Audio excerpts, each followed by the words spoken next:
was an Unspoiled Network podcast. This is Spoil Me, covering The Blood of Elves by Andrzej Sapkowski. Brought to you by Melanie. In this episode, I will live read the second half of Chapter 1 and make my commentary from there. Last time we were here, our friend Dandelion was escaping someone who was interested in questioning him about the whereabouts of the lost princess, either via bribery or via torture. And it looks like Dandelion has unfortunately taken the wrong door here. Welcome to Spoil Me.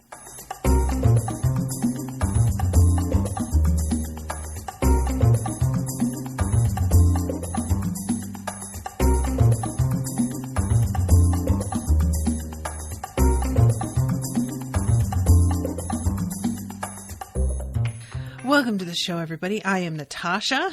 So without further ado, I'm going to get into this. So here we go. Last sentence of the previous one was Lanteri saying something about the pigsty being repaired. This section begins with, the pain in his constricted wrists and shoulders, cruelly twisted in their joints, brought him back to his senses. He wanted to scream, but couldn't. It felt as though his mouth had been stuck up with clay. He was kneeling on the dirt floor with a creaking rope hauling him up by his wrists. He tried to stand, wanting to ease the pressure on his shoulders, but his legs, too, were tied together. Choking and suffocating, he somehow struggled to his feet, helped considerably by the rope which tugged mercilessly at him. Rince was standing in front of him, and his evil eyes glinted in the light of a lantern, held aloft by an unshaven ruffian who stood over 6 feet tall. Another ruffian, probably no shorter, stood beside him. Dandelion could hear his breathing and caught a whiff of stale sweat. It was the reeking man who tugged on the rope looped over a roof beam and fastened to the poet's wrists. Dandelion's feet tore off the dirt floor. The poet whistled through his nose, unable to do anything more. "Enough," Rince snapped at last. He spoke almost immediately, yet it had seemed an age to Dandelion.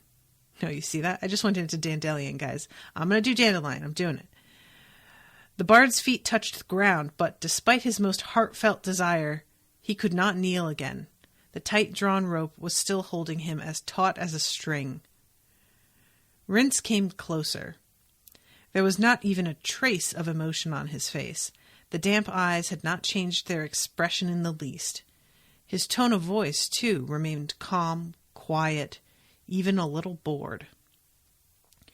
"You nasty rhymester. You runt. You scum. You arrogant nobody. You tried to run from me? No one has escaped me yet. We haven't finished our conversation, you clown. You sheep's head.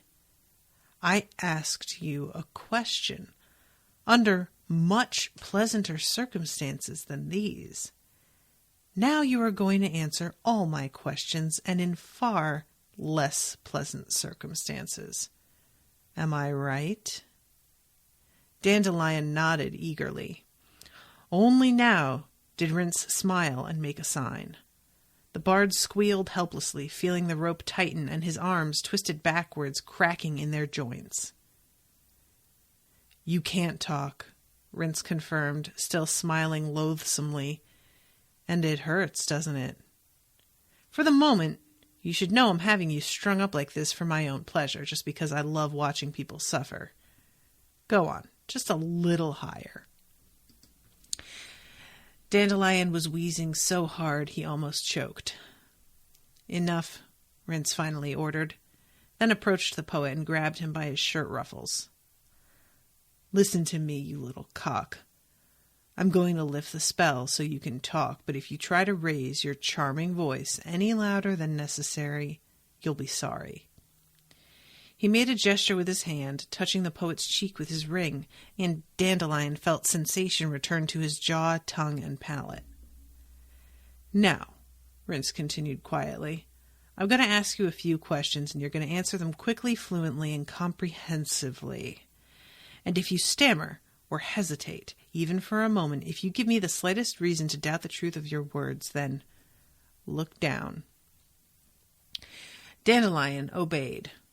He discovered to his horror that a short rope had been tied to the knot around his ankles, with a bucket full of lime attached to the other end.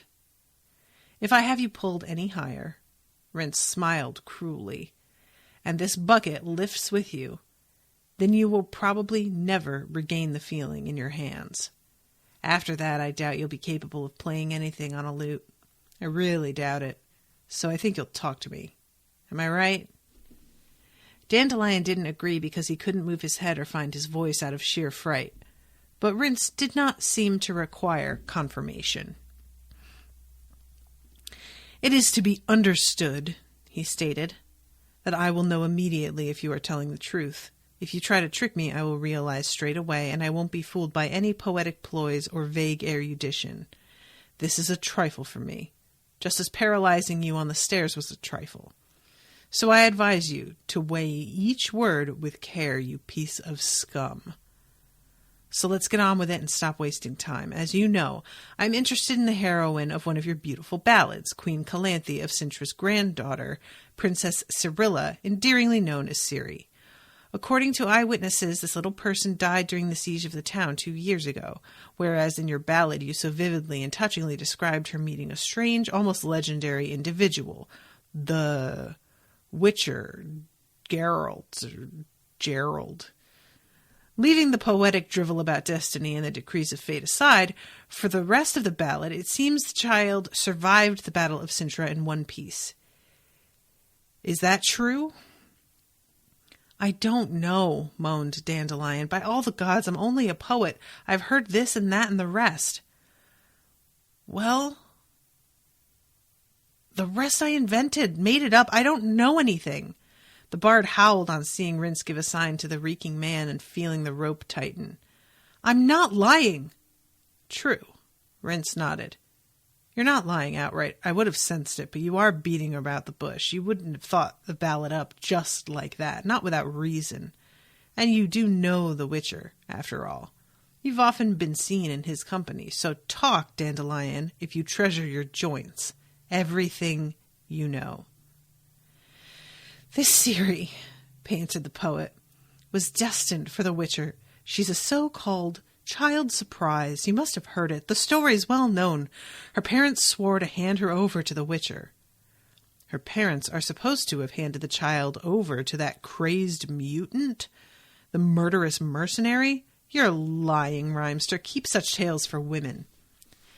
"That's what happened. I swear on my mother's soul," sobbed Dandelion. "I have it from a reliable source. The Witcher—" "Talk about the girl. For the moment, I'm not interested in the Witcher." "I don't know anything about the girl. I only know that the Witcher was going to fetch her from Cintra when the war broke out. I met him at the time. He heard about the massacre, about Calanthe's death from me. He asked me about the child, the queen's granddaughter, but I knew everyone in Cintra was killed. Not a single soul in the last bastion survived." "Go on. Fewer metaphors, more hard facts." "When the Witcher learned of the massacre and fall of Cintra, he forsook his journey. We both escaped north. We parted ways in Hengfors, and I haven't seen him since, but because he talked on the way a bit about this Ciri, or whatever her name is, about destiny, well, I made up this ballad. I don't know anymore, I swear." Rince scowled at him. "And where is this Witcher now?" he asked. "This hired monster murderer, this poetic butcher who likes to discuss destiny." "I told you the last time I saw him—" "I know what you said," Rince interrupted. "I listened carefully to what you said. And now you're going to listen carefully to me. Answer my questions precisely. The question is, if no one has seen Geralt, or Gerald, the Witcher, for over a year, where is he hiding? Where does he usually hide?" "I don't know where he is," the troubadour said quickly. "I'm not lying. I really don't know." "Too quick, Dandelion. Too quick." Rince smiled ominously. "Too eager. You are cunning, but not careful enough. You don't know where it is, you say. But I warrant you know what it is. Dandelion clenched his teeth with anger and despair. Well, Rince made a sign to the reeking man. Where is the Witcher hiding? What is the place called? The poet remained silent. The rope tightened, twisting his hands painfully, and his feet left the ground. Dandelion let out a howl, brief and broken, because Rince's wizardly ring immediately gagged him. Higher, higher. Rince rested his hands on his hips.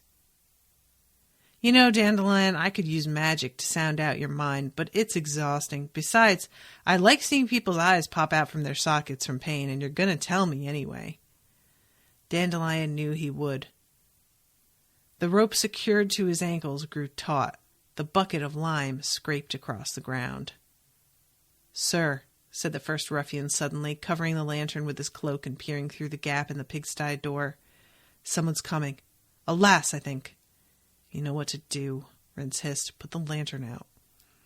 The reeking man released the rope, and Dandelion tumbled inertly to the ground, falling in such a way that he could see the man with the lantern standing at the door, and the reeking man, a long knife in his hand, lying in wait on the other side. Light broke in from the bawdy house through gaps in the planks, and the poet heard the singing and a hubbub. The door to the pigsty creaked open, revealing a short figure wrapped in a cloak and wearing a round, tightly fitting cap. After a moment's hesitation, the woman crossed the threshold. The reeking man threw himself at her, slashing forcefully with his knife, and tumbled to his knees as the knife met with no resistance, passing through the figure's throat as though through a cloud of smoke. Because the figure really was a cloud of smoke, one which was already starting to disperse. But before it completely vanished, another figure burst into the pigsty, indistinct, dark, and nimble as a weasel. Dandelion saw it throw a cloak at the lantern man, jump over the reeking one, saw something glisten in its hand, and heard the reeking man wheeze and choke savagely. The lantern man disentangled himself from the cloak, jumped, took a swing with his knife. A fiery lightning bolt shot from the dark figure with a hiss, slapped over the tough's face and chest with a crack, and spread over him like flaming oil. The ruffian screamed piercingly, and the grim reek of burning meat filled the pigsty. Then Rince attacked. The spell he cast illuminated the darkness with a bluish flash, in which Dandelion saw a slender woman wearing man's clothes, gesticulating strangely with both hands. He only glimpsed her for a second before the blue glow disappeared with a bang and a blinding flash. Rince fell back with a roar of fury and collapsed onto the wooden pigsty walls, breaking them with a crash. The woman dressed in man's clothing leapt after him, a stiletto flashing in her hand. The pigsty filled with brightness again, this time golden, beaming from a bright oval which suddenly appeared in the air. Dandelion saw Rince spring up from the dusty floor, leap into the oval, and immediately disappear. The oval dimmed out, but before it went out entirely, the woman ran up to it, shouting incomprehensibly, stretching out her hand. Something crackled and rustled, and the dying oval boiled with roaring flames for a moment. A muffled sound, as if coming from a great distance, reached Dandelion's ears. A sound very much like a scream of pain. The oval went out completely, and darkness engulfed the pigsty again. The poet felt the power which gagged him disappear. "Help!" he yowled. "Help!" "Stop yelling, Dandelion," said the woman, kneeling next to him and slicing through the knots with Rince's stiletto. "Yennefer? Is that you? Surely you're not going to say you don't remember how I look. And I'm sure my voice is not unfamiliar to your musical ears. Can you get up? They didn't break any bones, did they?" Dandelion stood with difficulty, groaned, and stretched his aching shoulders. "What's with them?" He indicated the bodies lying on the ground. "We'll check." The enchantress snicked the stiletto shut. "One of them should still be alive. I have a few questions for him." This one, the troubadour stood over the reeking man, probably still lives. "I doubt it," said Yennefer indifferently. "I severed his windpipe and carotid artery. There might still be a little murmur in him, but not for long. Dandelion shuddered. You slashed his throat? If, out of inborn caution, I hadn't sent an illusion in first, I would be the one lying there now. Let's look at the other one. Bloody hell, such a sturdy fellow, and he still couldn't make it. Pity, pity. He's dead too? He couldn't take the shock. I fried him a little too hard. See, even his teeth are charred. What's the matter with you, Dandelion? Are you going to be sick? I am, the poet replied indistinctly, bending over and leaning his forehead against the pigsty wall. That's everything? The enchantress put her tumbler down and reached for the skewer of roast chickens. You haven't lied about anything? Haven't forgotten anything? Nothing, apart from thank you. Thank you, Yennefer. She looked him in the eyes and nodded her head lightly, making her glistening black curls writhe and cascade down her shoulders. She slipped the roast chicken onto a trencher and began dividing it skillfully. She used a knife and fork. Dandelion had only known one person up until then who could eat a chicken with a knife and fork as skillfully. Now he knew how and from whom Geralt had learnt the knack. Well, he thought, no wonder. After all, he did live with her for a year in Vengerberg, and before he left her, she had instilled a number of strange things into him. He pulled the other chicken from the skewer, and without a second thought, ripped off a thigh and began eating it, pointedly holding it with both hands. How did you know? He asked. How did you arrive with help on time? I was beneath Blowberis during your performance. I didn't see you. I didn't want to be seen. Then I followed you into town. I waited here in the tavern. It wasn't fitting, after all, for me to follow you into that haven of dubious delight and certain gonorrhea. But I eventually became impatient and was wandering around the yard when I thought I heard voices coming from the pigsty. I sharpened my hearing, and it turned out it wasn't, as I had first thought, some sodomite, but you. Hey, innkeeper, more wine, if you please. At your command, honored lady, quick as a flash. The same as before, please, but this time, without the water, I can only tolerate water in a bath, and wine, I find it quite loathsome. At your service, at your service. Yennefer pushed her plate aside. There was still enough meat on the chicken, Dandelion noticed, to feed the innkeeper and his family for breakfast. A knife and fork were certainly elegant and refined, but they weren't very effective. Thank you, he repeated, for rescuing me. That cursed Rents wouldn't have spared my life. He'd have squeezed everything from me and then butchered me like a sheep. Yes, I think he would. She poured herself and the bard some wine, then raised her tumbler. So let's drink to your rescue and health, Dandelion. And to yours, Yennefer, he toasted her in return. To health for which, as of today, I shall pray whenever the occasion arises. I'm indebted to you, beautiful lady, and I shall repay the debt in my songs. I shall explode the myth which claims wizards are insensitive to the pain of others, that they are rarely eager to help poor, unfortunate, unfamiliar mortals. What to do? She smiled, half shutting her beautiful violet eyes. The myth has some justification. It did not spring from nowhere. But you're no stranger, Dandelion. I know you, and I like you. Really? The poet smiled, too. You have been good at concealing it up until now. I've even heard the rumor that you can't stand me, I quote, any more than the plague. It was the case once. The enchantress suddenly grew serious. Later, my opinion changed. Later, I was grateful to you. What for, if I may ask? Never mind, she said, toying with the empty tumbler. Let us get back to more important questions. Those you were asked in the pigsty while your arms were being twisted out of their sockets. What really happened, Dandelion? Have you really not seen Geralt since you fled the banks of the Yaruga? Did you really not know he returned south after the war?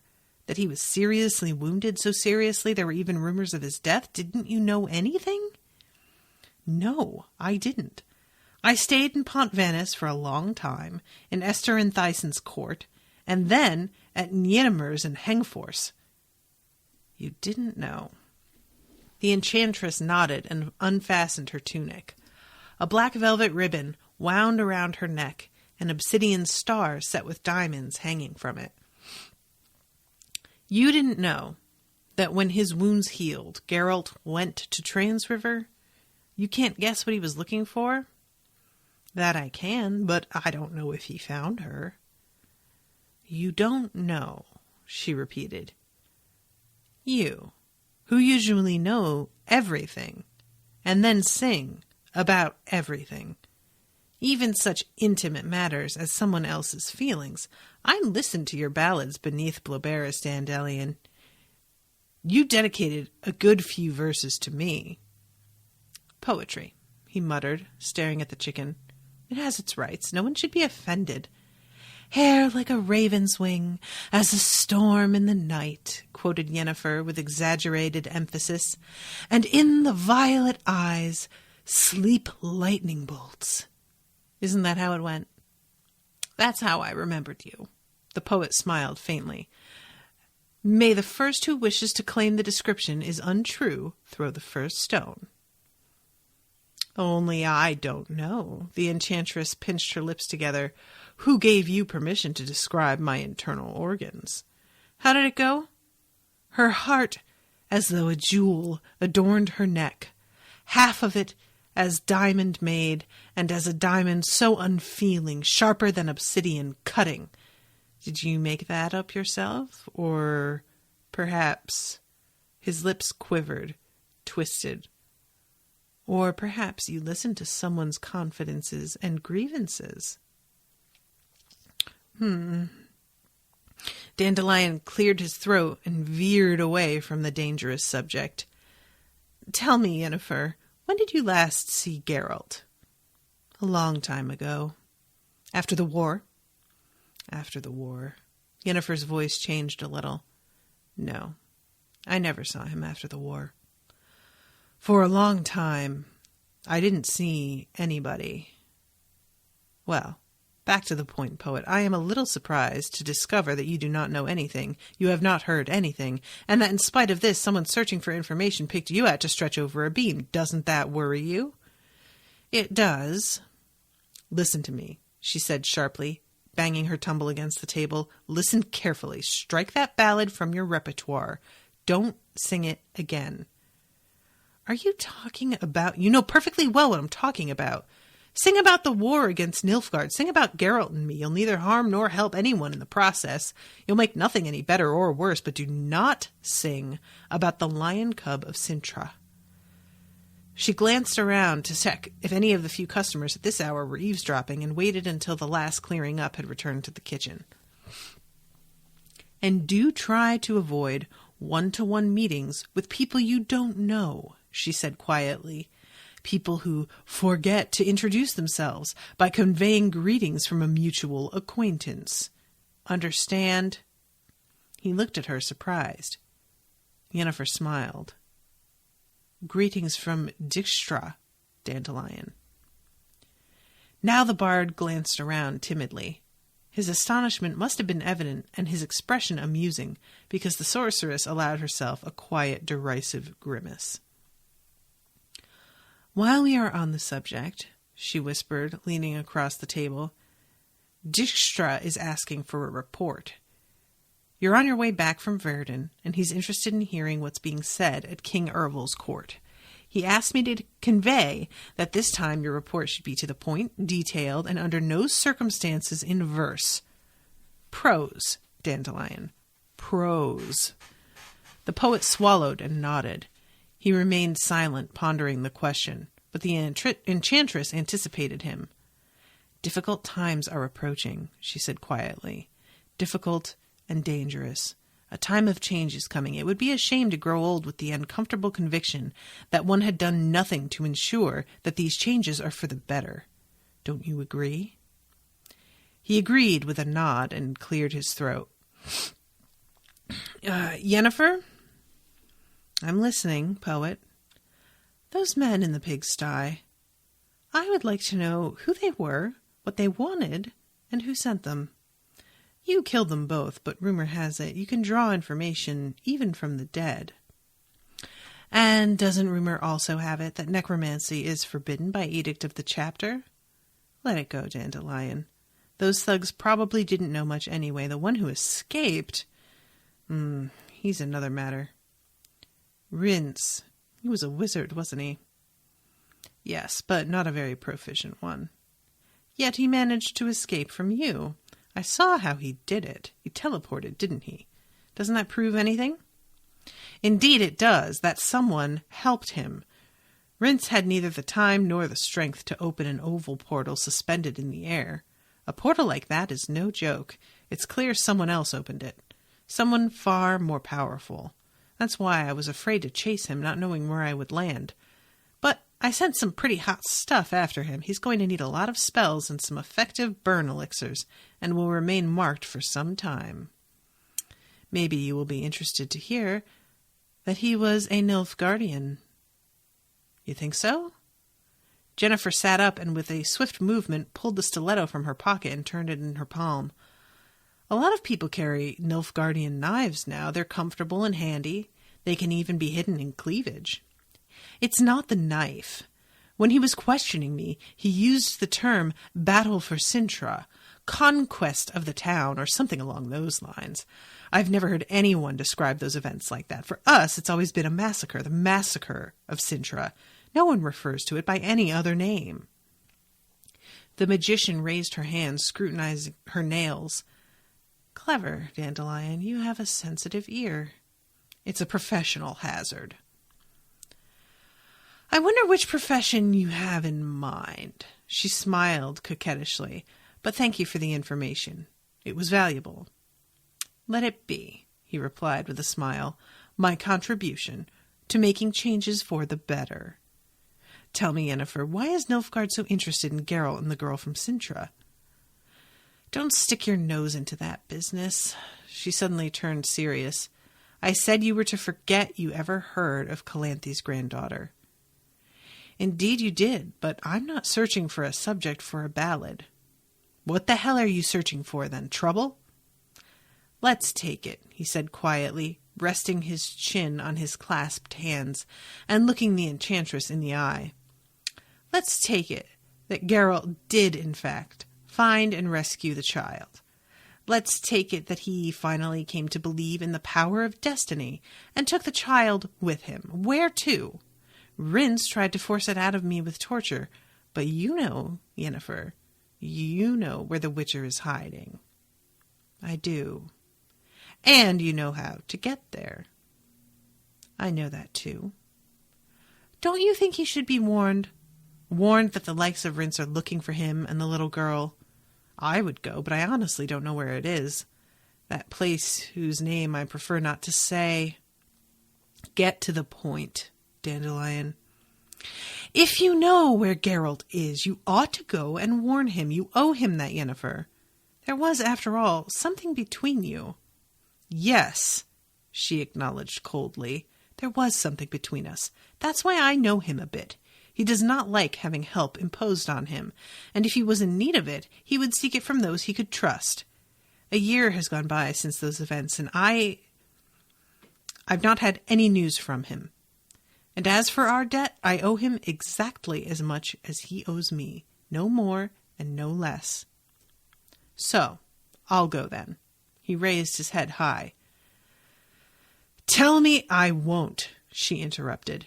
Your cover's blown, Dandelion. They might come after you again. The less you know, the better. Vanish from here.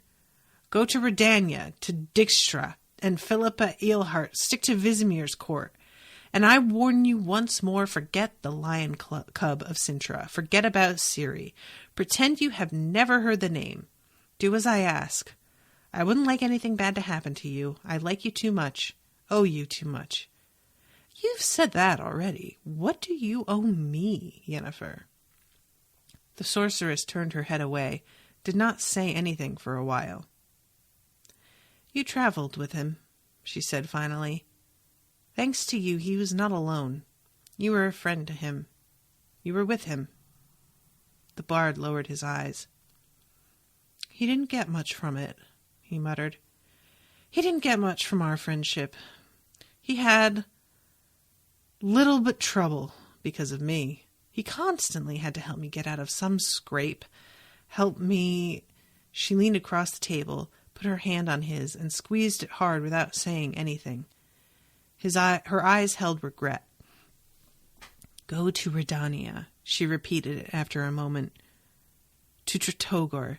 Stay in Dijkstra's and Philippa's care. Don't play at being a hero. You have got yourself mixed up in a dangerous affair, Dandelion." "I've noticed." He grimaced and rubbed his aching shoulder. "And that is precisely why I believe Geralt should be warned. You are the only one who knows where to look for him. You know the way. I guess you used to be a guest there?" Yennefer turned away. Dandelion saw her lips pinch, the muscles in her cheek quiver. "Yes, in the past," she said, and there was something elusive and strange in her voice. "I used to be a guest there. Sometimes, but never uninvited." Pausing for a sip of tea.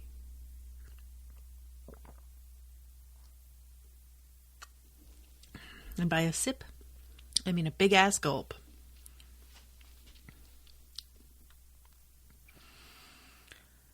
The wind howled savagely, rippling through the grasses growing over the ruins, rustling in the hawthorn bushes and tall nettles.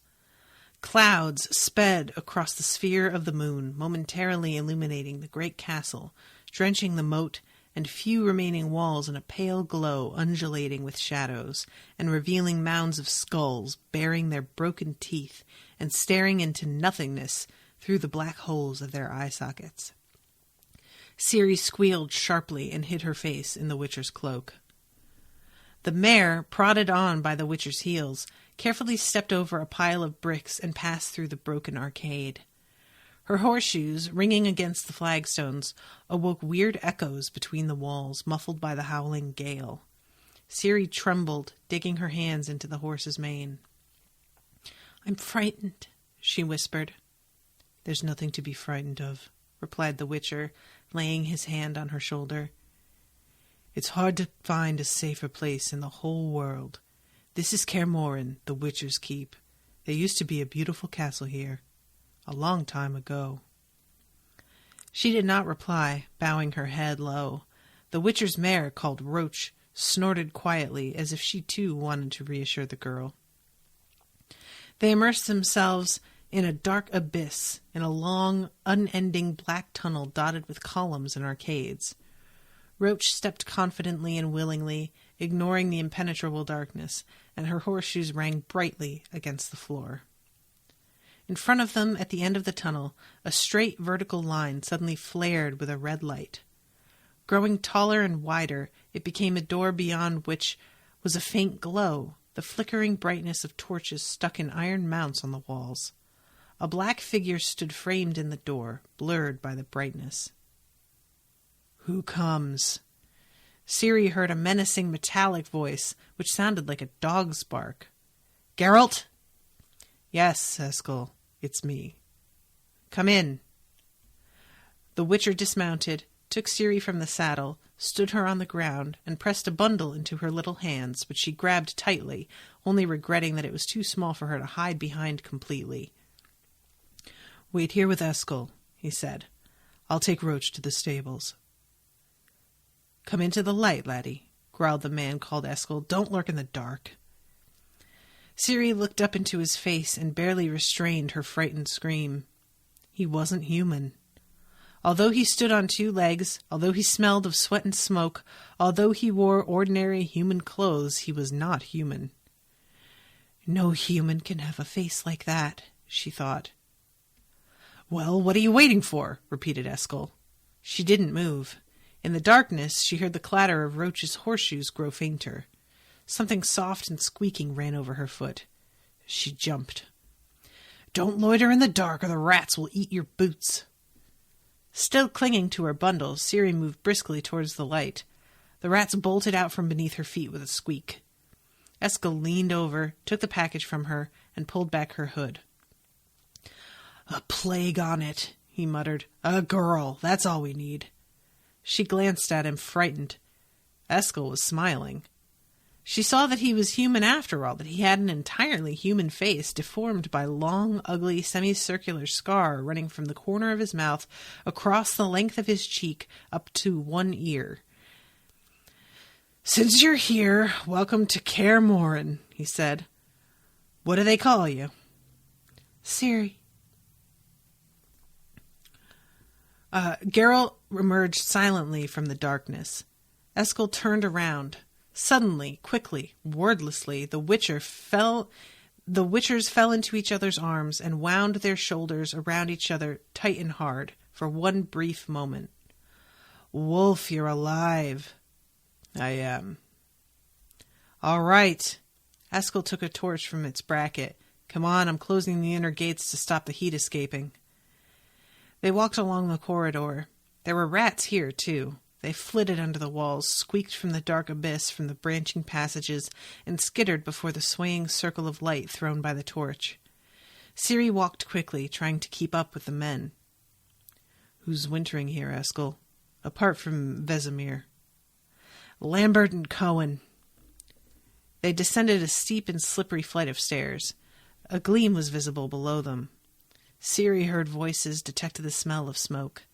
The hall was enormous and flooded with light from a huge hearth roaring with flames, which were being sucked up into the heart of the chimney. The center of the hall was taken up by an enormous heavy table. At least 10 people could sit around that table. There were 3 humans. 3 Witchers, Ciri corrected herself. She saw nothing but their silhouettes against the fire in the hearth. "Greetings, Wolf. We've been waiting for you." "Greetings, Vesemir. Greetings, lads. It's good to be home again. Who have you brought us?" Geralt was silent for a moment, then put his hand on Ciri's shoulder and lightly pushed her forward. She walked awkwardly, hesitantly, huddled up and hunched, her head lowered. "I'm frightened," she thought. "I'm very frightened. When Geralt found me, when he took me with him, I thought the fear wouldn't come back. I thought it had passed. And now, instead of being at home, I'm in this terrible, dark, ruined old castle full of rats and dreadful echoes. I'm standing in front of a red wall of fire again. I see sinister black figures. I see dreadful, menacing, glistening eyes staring at me. Who is this child, Wolf? Who is this girl?" "She's my..." Geralt suddenly stammered. She felt his strong, hard hands on her shoulders, and suddenly the fear disappeared, vanished without a trace. The roaring red fire gave out warmth, only warmth. The black silhouettes were the silhouettes of friends, carers. Their glistening eyes expressed curiosity, concern, and unease. Geralt's hands clenched over her shoulders. "She's our destiny." All right, there's another section here, and I don't know, Melanie, if you're still here, that starts out with a verily, but I'm guessing that is to be saved to go with chapter 2. So I will refrain from reading that section. Yeah, wow, okay, so where to start? I'm talking about this one. I have to confess, I was a little worried that Dandelion might come to an untimely end. Yeah, there was a bit of concern, because this is the opening chapter, and I realized that, the other book that I read was a prequel. There's no reason to believe that Dandelion is going to survive anything in particular coming up, except to say that he's probably necessary to the story to bring some lightness to things. And so he's the fool in some ways. So I don't anticipate that the author is going to want to get rid of him, but it's also not impossible to replace somebody like that in terms of needing their voice to alter the tone of things. I am feeling like Rince is somebody that we ran across in the first book, but I don't remember. And I don't want to look it up because I'm afraid I'll spoil myself. But when I really enjoyed that Rince teleports somewhere else, and despite that, she's still able to shoot flame through it after him as it closes up around him. So it's not an instant thing where he's like just disappears. There's an actual opening that happens that it takes time for it to open, for him to get through, for it to close again. So that was a fun detail. Also, just merely the fact that Yennefer is still alive, because in the last section, I was like, I feel like it implied at the end of the last book that she died, but apparently not. And I'm really glad. And I like the fact that she has magic, you know. I think it's a nice change that there's something that I've noticed. A couple of friends pointed it out to me, and it's by no means always true. Please don't think that, but there can be this thing with female characters who are given magical powers. Some writers can fall into the trap of making those powers sort of like defensive powers or passive powers rather than having them be aggressive. And it's not something that bothers me all the time, but I really like the fact that Jennifer, I keep wanting to call her Jennifer, even though it's a Y, Yennefer, like comes into this room and like immediately cuts a guy's throat. And the fact that Dandelion has the gall to be like, I can't believe you killed him, bitch. Listen, he was totally going to cut her throat. You know he was. But yeah, it's not. Is it magic that she uses to cut his throat? I don't even remember. I don't think so. She just has the stiletto, right? So it's just physical prowess. And then the other guy, she burns with fire. So that one was magic. And then she hits Rince as he's leaving. So that was a pretty satisfying moment. Both because I didn't know that she was still alive, and it comes right before things start to really get ugly for Dandelion. And I also like that she's able to tell that Rince is not as good at magic as she is, and that whoever opened the portal for him to escape must have been his help. And that brings up a really interesting question, because if somebody was able to see that he needed help and send a portal there, does that mean that somebody is observing everything that Rince does, like from afar? Because that was a pretty key moment. He was about to get his ass whooped, and then that portal just appeared in the nick of time. So I'm wondering if there's somebody watching him, or if there's something that he like has on his person that he can use to signal the fact that he's about to like get got, and they know to just send a portal immediately when you know, like say it's like a bracelet with like a gem on it that he can press, and they get an alert, basically like their beeper went off and they're like, oh, gotta send a portal to wherever he is. Because if he's getting or if he's getting help, it feels like that timing was too good. So either there's something like that happening, or they were standing like right outside and listening to everything. But that wouldn't make sense, because it seems like, or I guess it doesn't seem like, I assumed that he would get teleported to the side of whomever sent that portal in the first place. I don't know why I assumed that. That's, you know, there's no evidence to support that. But if that were true, there's no point in just teleporting him outside the wall. Like, that's not nearly far enough. But yeah, so I wonder who the hell is helping him. I really don't know what's going on with that. And like, obviously there was some kind of falling out between Geralt and Yennefer, and she seems really bummed about it. And like, she seems to have a lot of baggage around it. Like, she really wants things to be back to how they were, and something she did, or that he did, or that they both did, has resulted in them not being able to be together. And there's not a lot that can be done to change that, is what I get from the way that she was talking about it. And when she talks to Dandelion and says like that she owes him because he was there for Geralt and talked to him and just like was with him, Dandelion is saying how much trouble Geralt was always in because of him, which, like, from some of the stories that we read, is certainly true. But there must be more to it than even what I read in the first one. And he seems to be riddled with guilt around that. So I'm wondering if there's something that he did that got Geralt involved in this massacre, as they keep calling it. And I'm also wondering exactly what it is that Yennefer is so thankful to him for. Like, just the fact that, does she feel that something that Geralt could have gone in another direction? Like, basically, I got the vibe that what she was sort of implying was Geralt could have wound up being a bad person if he didn't have a friend to pull him back from the edge. And I don't know what that looks like. I don't know what makes her think that, but I'm very curious about it.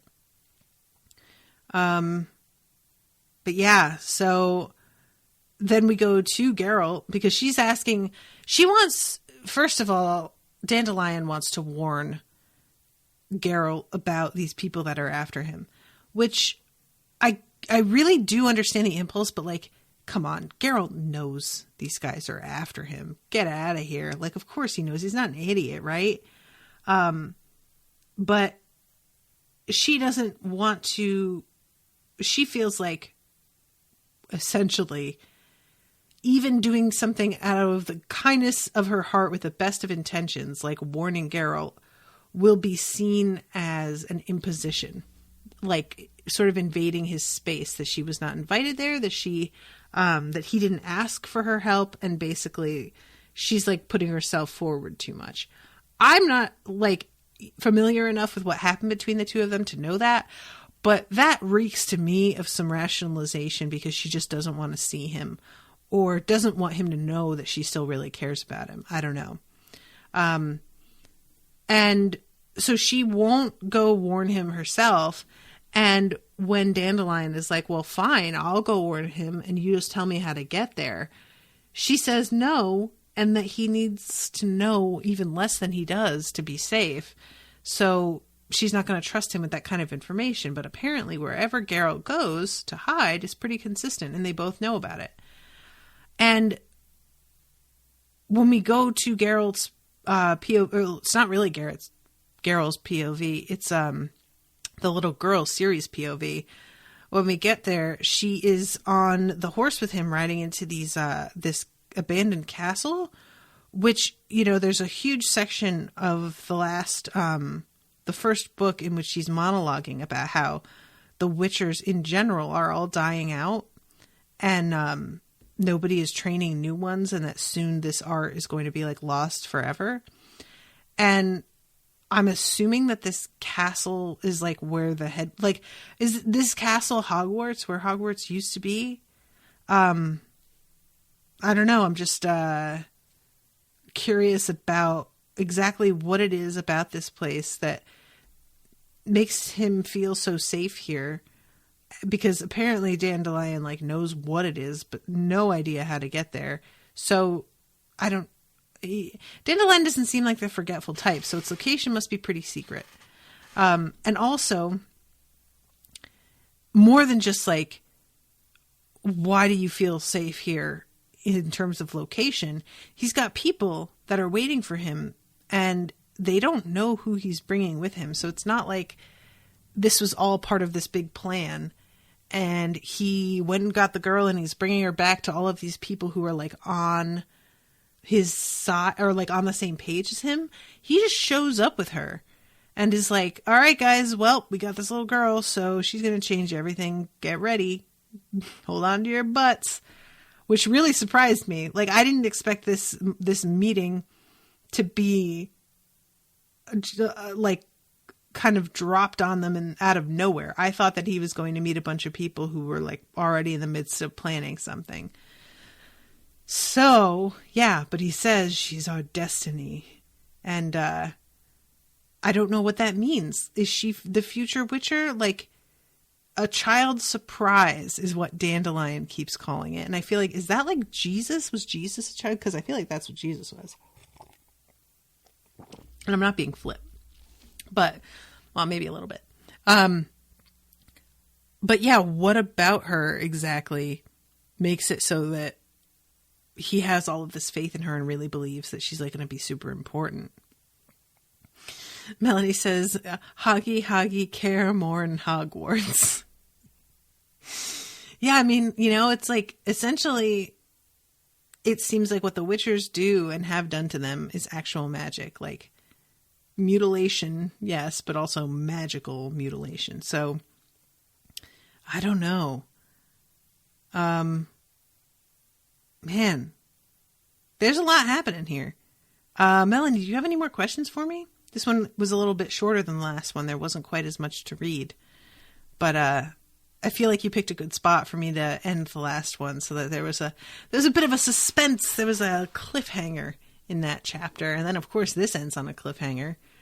And Yennefer is like already involved in this whole thing. But apparently the guy who was questioning Dandelion is one of the... what are they called again? Wingardium Leviosas.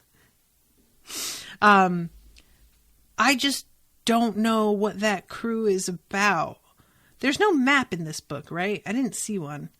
Even in Kindle versions, oftentimes if there is a map, they'll include it. But, so yeah, I don't really have a good concept of what they're after or what they could be trying to accomplish here. Because he uses that language when he's talking to Dandelion. And he says, like, the fight for, or the battle of, or the attempt to take such and such. And it feels like this particular castle that they were trying to take was really specifically necessary.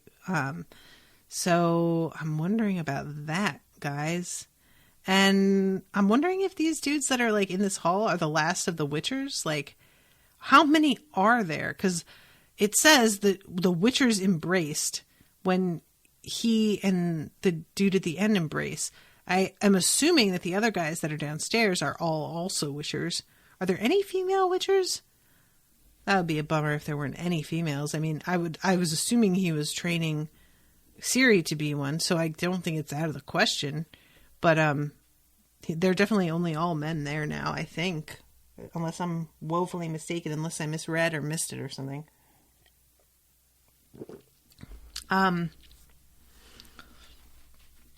I don't think I have anything more to add on this, but this is fun. I know Melanie was a little worried about commissioning this because, I wasn't a huge fan of the December one. I didn't dislike it. It was just really hard to follow and strangely structured. And if it had undergone some intense structural changes, I think I would have really enjoyed it. It was just distracting the way that it was set up. So, I think it was a good call, Melanie, to go with this one. And, hopefully I won't disappoint you on that front. But, all right, guys. Well, this one did run a little bit shorter. Sorry about that, Melanie, but hopefully you are okay with that. And hopefully I did a good job with the live read. I try and, keep the tone up and keep the voices going. It can be a little tricky to remember who I did with what, but, I do my best. I'm not a pro at this. I just like to have fun. So, all right, everyone, thank you for coming. Thank you for listening. If you're interested in commissioning anything else, you can go to unspoiledpodcast.com/commissions. And, Melanie says, more time for you to relax. You're right, girl. I have another recording after this, but I do get to have a little break in between. So that is a nice plus. So thank you. All right, everybody. See you next time with a new episode. And until then, toodaloo, motherfuckers.